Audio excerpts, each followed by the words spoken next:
মুসলমানের মধ্যে ইসলামিক নামে ৭৩টি ফিরকা হবে। কতটি ফিরকা হবে বাবা? ৭৩ ফিরকার মধ্যে সবাই জাহান্নামে যাবে, একটাই জান্নাতে যাবে। আমরা আহলে সুন্নাত ওয়াল জামাত রাসূল কায়নাত সাল্লাল্লাহু আলাইহি সাল্লামকে মহব্বত করি, নবীর মহব্বতে মিলাদ করি, কায়াম করি, নবী পাককে নূর মানি। মানি কি মানি না? জোরে বলেন, মানি কি মানি না? তো অনেক লোক বলতে চাই যারা কায়াম করে জাহান্নামী, যারা মিলাদ করে জাহান্নামী। এগুলো সব বিদাত, এগুলো সব নাজায়েজ। আবার কোন কোন মৌলবী তো হারাম বানিয়ে দিয়েছে।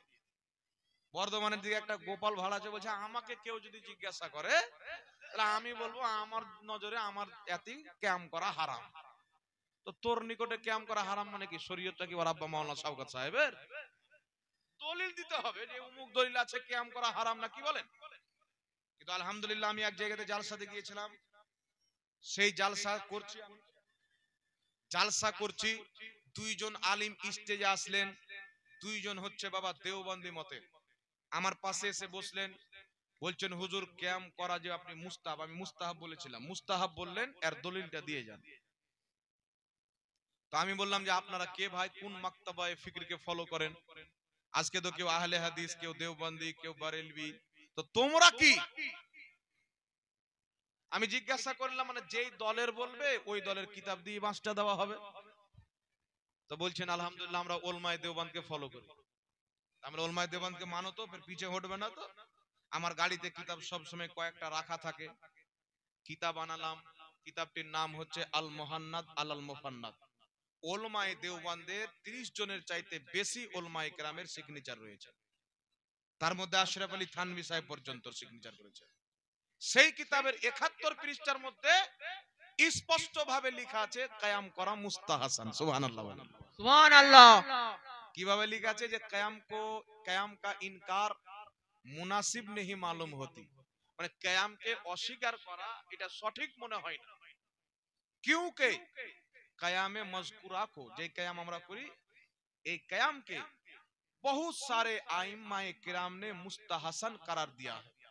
অসংখ্য ইমামগণ এই কায়ামকে মুস্তাহাসান বলেছেন, আর ये ऐसा फेल है जिसमें कोई खराबी नहीं। এই কাজটা এমন একটি কাজ এর মধ্যে কোন রকমের কোনো খারাপ জিনিস নাই। তো আমি বললাম আপনার কিতাবে লেখা আছে মুস্তাহাসান, তো ফাতোয়া যদি মারতে হয় তো আপনাদের কিতাবের উপরে মারেন, আমার উপরে নয়। তারপরে চলে আসেন আরেকটি কিতাব, বর্ধমানের গোপাল ভাড় সাহেব বলছেন যে কায়ামের বয়স হলো 150 বছর। কত বছর? আপনারা শুনে হবেন না, বলছে কায়ামের বয়স হলো 150 বছর। কিন্তু আমি আপনাকে হাওয়ালা দিচ্ছি, শুনেন। কমবেশ 500 বছর পূর্বের কিতাব, কিতাবটির নাম হলো সিরাতে হালবিয়া, প্রথম খণ্ড 123 পৃষ্ঠার মধ্যে ইমাম হালবি রাহমাতুল্লাহ আলাইহি লিখছেন যে মিলাদের কিয়াম করা হচ্ছে মুস্তাহাব। সুবহানাল্লাহ বলেন।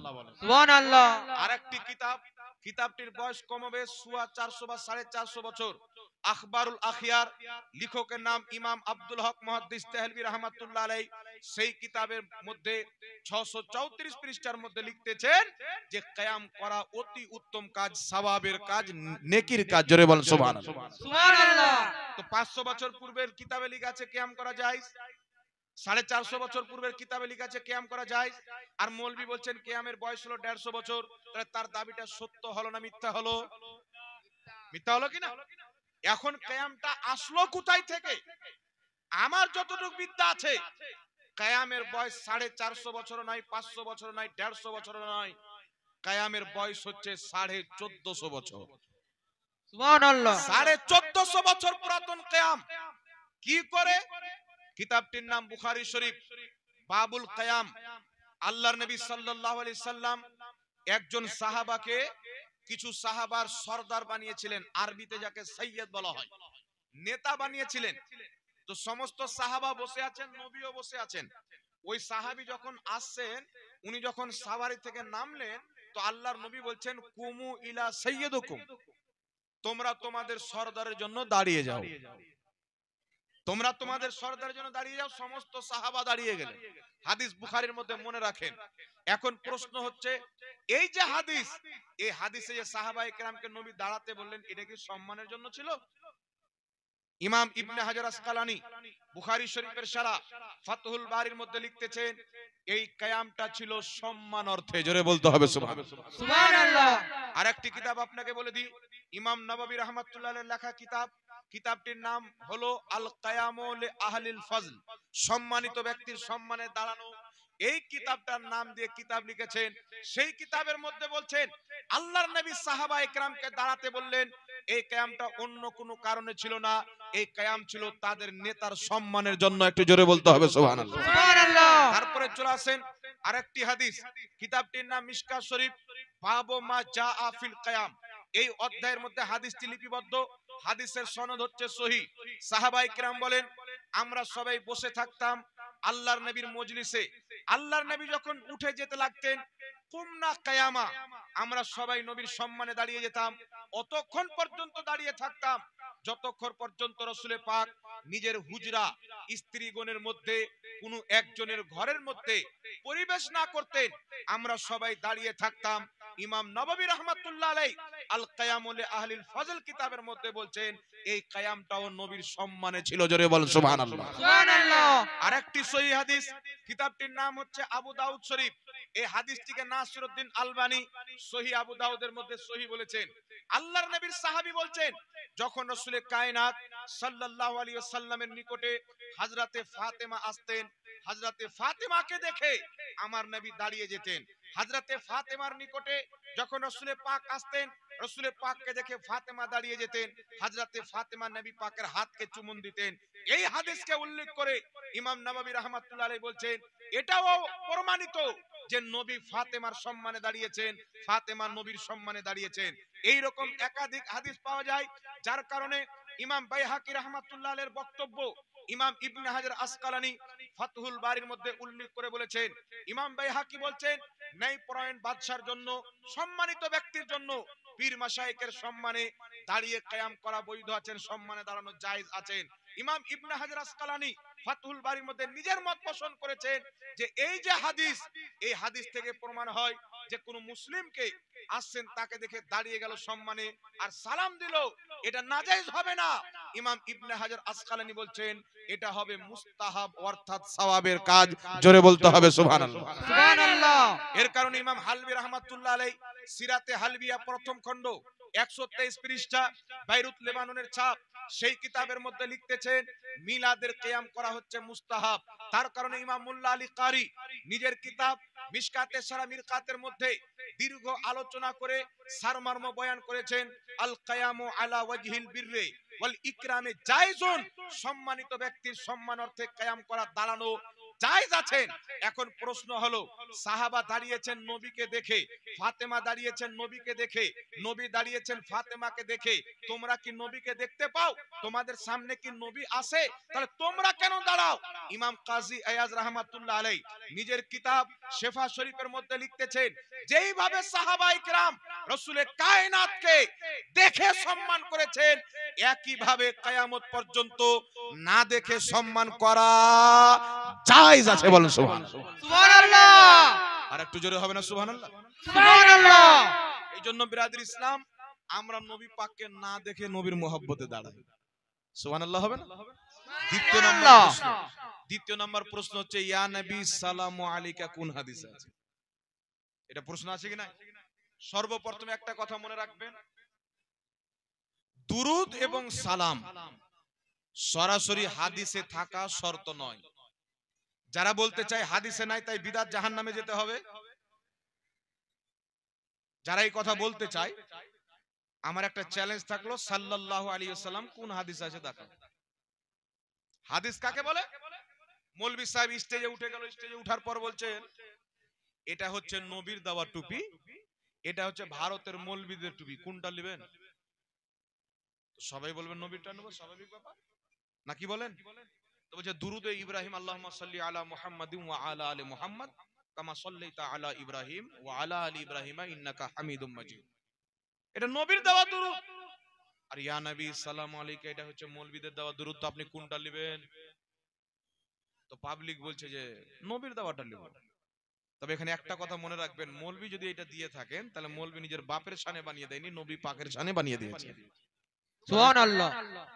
এইবার আপনাকে বলতে চাই, মৌলভী সাহেব বক্তব্যের শুরুতে ভালোভাবে ঘুরিয়ে বাড়িয়ে ইদিক উদিক করে প্রমাণ কি করলো যে দুরুদ ইব্রাহিম নবী দিয়েছেন, এটাই পড়ো ইয়া নবী সালাম আলাইকা পড়া চলবে না, আল্লাহুম্মা সাল্লি আলা সাইয়্যিদিনা মাওলানা মুহাম্মদ এটাও পড়া চলবে না, নবীর দেওয়া দুরুদ পড়ো, বাকি দুরুদ বলে বিদাত হবে, আর বিদাত করলে জাহান্নামে যেতে হবে। আর ওই মৌলভী যখন বক্তব্যের মধ্যে আল্লাহর নবী সাল্লাল্লাহু আলাইহি ওয়াসাল্লামের নাম নেয়, তো নবীর নাম নিলে দুরুদ পড়তে হবে, তো বুঝে সাল্লাল্লাহু আলাইহি ওয়াসাল্লাম, এখানে নবীর দেওয়া দুরুদ ভুলে গেল। উচিত ছিল এখানে তার ফতোয়ায় আমল করতো, দুরুদ ইব্রাহিম পড়তো, বলতো রাসূল আল্লাহুম্মা সাল্লি আলা মুহাম্মাদ ওয়া আলা আলি মুহাম্মদ কামা সাল্লাইতা আলা ইব্রাহিম ওয়া আলা আলি ইব্রাহিম ইন্নাকা হামিদুম মাজিদ, আল্লাহুম্মা বারিক আলা মুহাম্মাদ ওয়া আলা আলি মুহাম্মদ কামা বারাকতা আলা ইব্রাহিম ওয়া আলা আলি ইব্রাহিম ইন্নাকা হামিদুম মাজিদ। তো একবার নবীর নাম নিয়ে যদি একবার দুরূদ শরীফ পড়ে দুরূদ ইব্রাহিম, তাহলে 10 বার নাম নিলে 10 বার পড়তে হবে। আর বক্তব্যের মধ্যে তো 100 বারও নবীর নাম হতে পারে, তাই 100 বার পড়বে, তাহলে বক্তব্য হবে না, শুধু দুরূদ হবে। তো মৌলভী সাহেব যখন ফতোয়া দিল যে দুরূদ ইব্রাহিম পড়ো, অন্য দুরূদ নয়, তাহলে তার কর্তব্য ছিল নবীর নাম নিলেও সাল্লাল্লাহু আলাইহি সাল্লামটাই পড়তো। পৃথিবীতে এমন কোন একটা হাদিস দেখান আমার নবী বলেছেন যখন আমার নাম লিবে তো সাল্লাল্লাহু আলাইহি সাল্লাম দুরূদ পড়ে, কোনো হাদিসে না। মুহাদ্দিসিনে কেরাম নবী পাকের জামানার পর যখন মুহাদ্দিসিনে কেরাম কিতাব লিখতে আরম্ভ করলেন, দেখছেন নবীর নাম লিখলে তো সালাম লিখতে হবে, দুরূদ লিখতে হবে, তিনারা শর্ট একটা দুরূদ তৈরি করলেন সাল্লাল্লাহু আলাইহি ওয়াসাল্লাম। তো যদি ইয়া নবী সালাম আলাইকা নাজেজ বা বিদাত হয়, তাহলে সাল্লাল্লাহু আলাইহি সাল্লাম তো আপনার কায়দা মোতাবেক বিদাত হবে, তাহলে জাহান্নামে তো আপনি আগে যাবেন। কি বলেন, কথা আপনারা বুঝতে পারছেন না? তাহলে তো জাহান্নামে আপনি আগে যাবেন। তো আপনি যদি মুহাদ্দিসদের তৈরি করা দুরূদ পড়ে নিজেকে জান্নাতি বলেন, তা আমরা মুহাদ্দিসের তৈরি করা দুরূদ পড়লাম, তো আমরা কেন জাহান্নামী হব ভাই? শরীয়তে এমন না যে আপনার বেটা রমজান মাসে কিছু ভুলে খেলে রোজা ভাঙবে না, আর আমার বেটা খেললে রোজা ভেঙে যাবে। শরীয়ত আপনার জন্য যা হুকুম আমার জন্য একই হুকুম। এখানে আরেকটা ডাউট ক্লিয়ার করলেন, তিরমিজি শরীফের হাদিস, যদিও বর্ধমানের পোল্ট্রি মুরগি সাহেব বলছে যে বুখারী শরীফের হাদিস আসসালামু কাবলাল কালাম, এটা বুখারী শরীফের হাদিস নেই, হাদিসটা হচ্ছে তিরমিজি শরীফের। আসসালামু কাবলাল কালাম, আগে সালাম পরে কালাম, না কি বলেন? কিন্তু ইয়া নবী সালামুন আলাইকা, আগে কালাম হয়ে গেল পরে সালাম হয়ে গেল, তো হাদিসের উল্টা হয়ে গেল। এই জন্য ইয়া নবী সালাম আলাইকা পড়া যাবে না, বলে কি বলে না? এই হাদিসটি উল্লেখ করে ইমাম তিরমিজি বলছেন হাদা হাদিসুন মুনকার। ইমাম তিরমিজি হাদিসটি লিখে তিরমিজি শরীফে হাদিসের নিচে লিখছেন হাদা হাদিসুন মুনকার, এই হাদিসটা হলো মুনকার, সহিহ নয়, দুর্বল হাদিস। তো দুর্বল হাদিস দিয়ে ইয়া নবী সালাম আলাইকাকে হারাম প্রমাণ করা যাবে না। উলামায়ে কেরাম জানেন দুর্বল হাদিস দিয়ে হারাম সাব্যস্ত হয় না। আমি আপনাকে একটা সহিহ হাদিস দিচ্ছি, আজ থেকে প্রায় 1000 বছর পূর্বের লেখা কিতাব, কিতাবটির নাম হচ্ছে শারফে মুস্তাফা। এই কিতাবের মধ্যে বিশুদ্ধ সনদে হাদিস।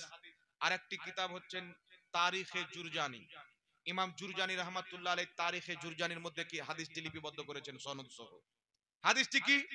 হযরতে মালকুল মউত আসলেন, ইয়া রাসূলুল্লাহ ইয়া হাবিবাল্লাহ, আপনার আত্মা কবজ করতে এসেছি, তবে আল্লাহ বলেছেন ইসরাইল আমার নবীর আত্মা কবজ করতে যাচ্ছ, আগে তুমি নবীর কাছে পারমিশন নিবে, যদি আমার নবী অনুমতি দেয় আত্মা কবজ করবে, অনুমতি যদি না দেয় আত্মা কবজ করবে না।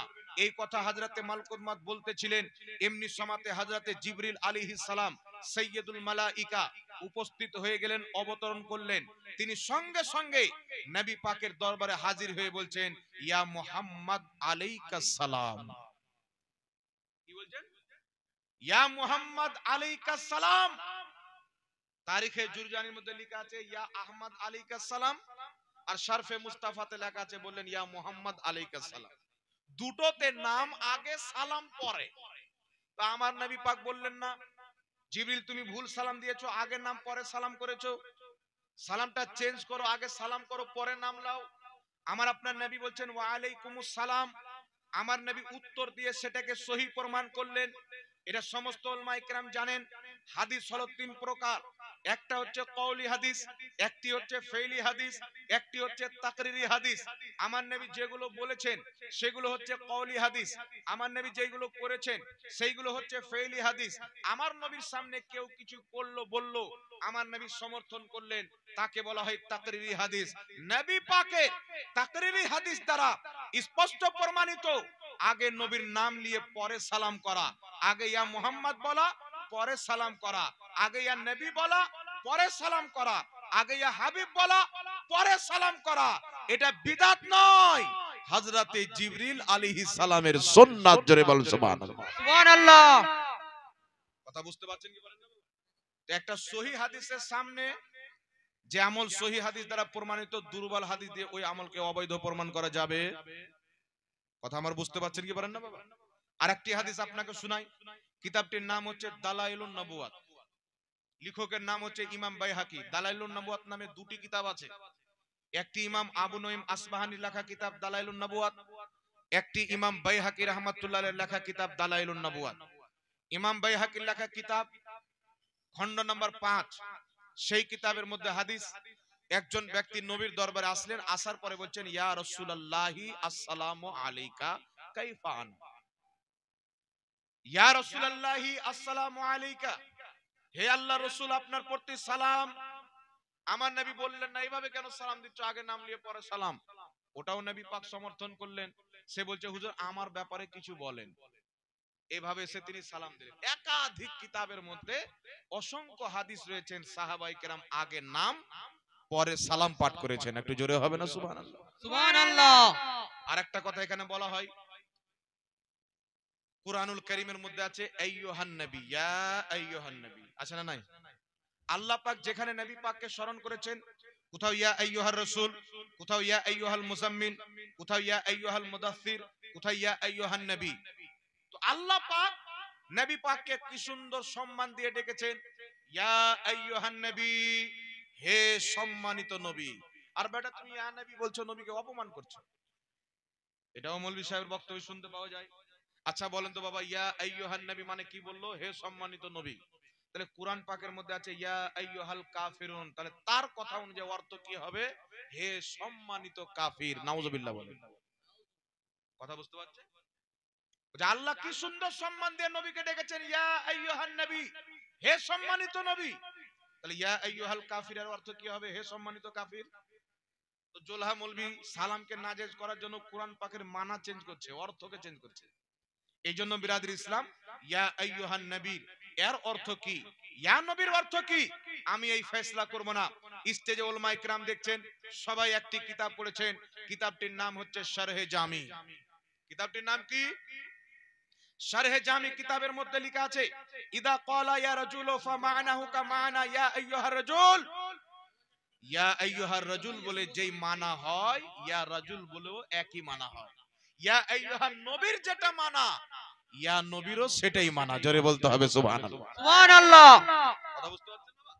কেউ যদি বলতে চায় ইয়া নবী বলা মানে নবীকে অপমান করা, তাহলে আপনি তাকে বলবেন যে ইয়া আল্লাহ বললে আল্লাহর অপমান হবে কি হবে না? আরে বাবা, ইয়া নবী বলে যদি নবীর অপমান হয়, ইয়া শব্দ যদি গালি হয়, তাহলে ইয়া আল্লাহ বললে তো আল্লাহরও তো অপমান হবে। আর সবাই আল্লাহ বলে কি বলে না? আর একটা আপনাকে প্রশ্ন করবে যে দূর থেকে ইয়া নবী বলা যাবে না, কাছ থেকে বলা যাবে? তাহলে আপনাকে একটি কিতাবের নাম বলছি, কিতাবটির নাম হলো এলালুন নূহ, দেওবন্দের ছাপ। সেই কিতাবের 42 নাম্বার পৃষ্ঠার মধ্যে লেখা আছে ইয়া শব্দ করিবের জন্য ইস্তেমাল হয়, বাইদের জন্য ইস্তেমাল হয়। অর্থাৎ ইয়া শব্দ দূরকার জন্য ব্যবহার হয়, কাছের জন্য ব্যবহার হয়। জোরে বলতে হবে সুবহানাল্লাহ। সুবহানাল্লাহ। একটা হাদিস দিয়ে আপনাকে বুঝিয়ে দিচ্ছি। কিতাবটির নাম হলো আল আদাবুল মুফরাদ। এই কিতাবের মধ্যে একটি হাদিস, হযরতে আব্দুল্লাহ ইবনে উমর কুফার মাটিতে প্যারালাইসিস হয়ে গেলেন, ডান সাইড তিনার কাজ করছেন না, ডান হাত কাজ করে না, ডান পাও কাজ করে না। উনাকে একজন তাবী পরামর্শ দিচ্ছেন, উযকুর আহাব্বান নাসে ইলাইকা, আপনি যাকে সবচাইতে বেশি ভালোবাসেন তার নাম ধরে ডাকেন, আপনার পাও ঠিক হয়ে যাবে। ফাকালা ইয়া মুহাম্মাদা, উনি ফাটাং করে কুফা থেকে বললেন ইয়া মুহাম্মদ। জোরে বলেন সুবহানাল্লাহ। এই হাদিসটা যঈফ সনদে বর্ণিত, তবে এই হাদিসের 4টা তুরুক রয়েছেন। ইমাম ইবনু সুন্নি রাহমাতুল্লাহ আলাইহি আমালুল ইয়াউমি ওয়াল লাইল কিতাবের মধ্যে একটা সূত্র বয়ান করেছেন, আর ইমাম তাবারি রাহমাতুল্লাহ আলাই নিজের কিতাব মুজামুল কাবীর লি তাবরানির মধ্যে ইমাম তাবরানি রাহমাতুল্লাহ আলাই হাদিসটি উল্লেখ করেছেন। আর কোন জয়ীফ হাদিস যদি দু চারটা সনদে বর্ণিত হয়, একাধিক সনদে বর্ণিত হয়, ইমাম মুল্লা আলী কারি মিরকাতের মধ্যে লিখছেন জয়ীফ হাদিস যদি একাধিক সনদে বর্ণিত হয়, হাদিসটা হাসান পর্যন্ত উন্নতি করে হাসান লে গায়রিহি হয়ে যায়। তারপরে ইমাম ইবনে হুমাম নিজের কিতাব ফাতহুল কাদিরের মধ্যে লিখছেন দুর্বল হাদিস যদি একাধিক সূত্রে বর্ণিত হয়, হাদিসটা হাসান পর্যন্ত উন্নতি করে। ইমাম ইবনে হাজার আসকালানিরও একই বক্তব্য, মুহাদ্দিসিনে কেরাম বক্তব্য দিয়েছেন দুর্বল হাদিস যদি একাধিক সূত্রে বর্ণিত হয়, হাদিসটা হাসান পর্যন্ত উন্নতি করে। এই হাদিসের হাসান হওয়াতে কোনো সন্দেহ নয়, যেহেতু আব্দুল্লাহ ইবনে উমারের চারজন ছাত্র হাদিসটা বর্ণনা করেছেন আর তিনি কুফা থেকে ইয়া মুহাম্মদ বলে ডেকেছেন। এখন আপনাকে বলতে চাই, ইয়া নবী বললে যদি নবী অপমান হয়, ইয়া রাসূল বললে রাসূল যদি অপমান হয়, ইয়া মুহাম্মদ বললে রাসূলকে যদি অপমান করা হয়, তাহলে আপনারা বলেন এটা সাহাবায়ে কেরাম ডেকেছেন তো অপমান করেছেন না সম্মান করেছেন? সাহাবা নবীর অপমান করতে পারেন? কোনই মতে নয়। সাহাবায়ে কেরাম ডাকলেন, মুজামুল কাবীর লি তাবরানির মধ্যে হাদিস লেখা আছেন, সঙ্গে সঙ্গে তিনার পাও ঠিক হয়ে গেল, আল্লাহ ঠিক করে দিলেন। এই জন্য বাবা দূর থেকে ইয়া মুহাম্মদ কিতাবটির নাম ফুতুহুস শাম, কমবে 1250 পৌনে 1300 বছর পূর্বের লেখা কিতাব। কিতাবটি লিখেছেন তাবা তাবেই।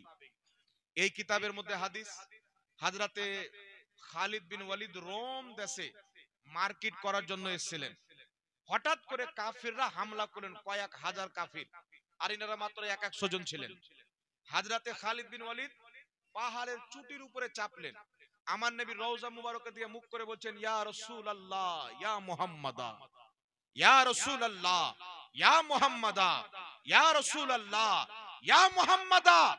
নবীর ইন্তিকালের পর খালিদ বিন ওয়ালিদ নবী মুস্তাফার জান্নাতি সাহাবী দূর থেকে ইয়া রাসূলুল্লাহ বলে ইয়া মুহাম্মাদা বলে ডেকেছেন। জোরে বলেন সুবহানাল্লাহ। সুবহানাল্লাহ। আর একটা দলিল, সবচেয়ে কাছের দলিল আপনাকে দিয়ে দিই। আমরা যখন নামাজ পড়ি, নামাজের মধ্যে তাশাহুদে নবীকে সালাম দিকে দিনা, আসসালামু আলাইকা আইয়ুহান নবী বলি কি বলি না বাবা? একটু জোরে বলেন। হ্যাঁ বলি কি বলি না? আসসালামু আলাইকা আইয়ুহান নবী। আইয়ুহান নবীর অর্থ কি? আইয়ুহা শব্দটা কি? আইয়ুহা শব্দ হচ্ছে হারফে নিদা, ইয়া আইয়ুহা হচ্ছে হারফে নিদা, ইয়াও হচ্ছে হারফে নিদা, তিনটা হারফে নিদা। তো ইয়া নবী বলা যদি ভুল হয়, নামাজের মধ্যে আইয়ুহান নবী বলাটাও ভুল হবে, ইয়া আইয়ুহান নবী বলাও ভুল হবে, কারণ তিনটা শব্দ হচ্ছে হারফে নিদা।